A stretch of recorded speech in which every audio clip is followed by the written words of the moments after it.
Welcome. Today, we're diving into the fascinating world of reflexive verbs.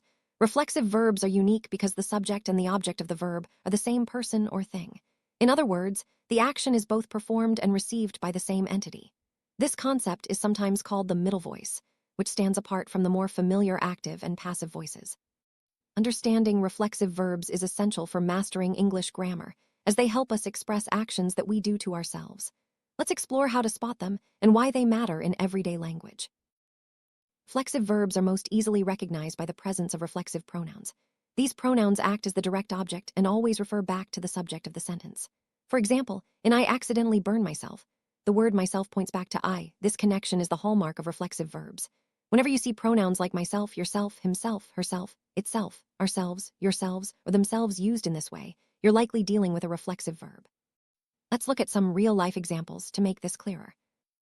See reflexive verbs in action. Consider these sentences. I accidentally burned myself with the hairdryer. Here, myself refers to I next. The baby is smiling at herself in the mirror. In this case, herself refers to the baby. Finally, the problem seems to have worked itself out in the end. The pronoun itself refers back to the problem. In each example, the action circles back to the subject, making the verb reflexive. These examples show how reflexive verbs are used in everyday English. What happens if we use a non-reflexive pronoun? The verb is no longer reflexive. For instance, change I accidentally burned myself to I accidentally burned him. Now, him refers to someone else, not the subject. Similarly, the baby is smiling at her in the mirror means the baby is smiling at another person. The reflexive meaning is lost. This distinction is important because it changes who receives the action. And sometimes, as with inanimate subjects, using a non-reflexive pronoun doesn't make sense at all. Now let's clarify a common confusion. Reflexive pronouns versus emphatic pronouns. Reflexive pronouns show that the subject does something to itself. Emphatic pronouns, on the other hand, are used for emphasis, to highlight who performed the action. For example, in I will do it myself, myself emphasizes that no one else will do it. In Susie hurt herself, herself is reflexive because Susie is both the doer and receiver of the action. Understanding this difference is key to using these pronouns correctly. Let's put your knowledge to the test. Can you tell if the pronoun is reflexive or emphatic in these sentences? For example, Susie hurt herself. Here, herself is reflexive. I will do it myself. In this case, myself is emphatic, adding emphasis to the subject.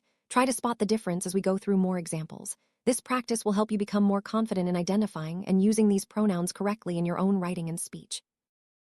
Let's look at more examples together. The minister himself said this. Here, himself is emphatic, stressing that the minister, not someone else, made the statement. We often deceive ourselves. In this sentence, ourselves is reflexive, showing that we are both the doers and receivers of the action. By analyzing each sentence, you'll see how context determines whether the pronoun is reflexive or emphatic. This skill is crucial for clear and precise communication. Here are some common sentences using reflexive pronouns. The boys hid themselves behind the door. They have got themselves into a mess. The old woman poisoned herself. We enjoyed ourselves during the picnic. In each case, the action is directed back at the subject. These examples are typical in everyday English and help reinforce the pattern of reflexive verb usage. Try creating your own sentences using reflexive pronouns to practice. Wrap up. Reflexive verbs are essential for expressing actions that the subject does to itself, while emphatic pronouns add emphasis to the subject. Remember, reflexive pronouns always refer back to the subject, and their correct use makes your English clearer and more precise. Practice identifying and using these pronouns in your writing and speech. With these tools, you'll communicate more effectively and confidently.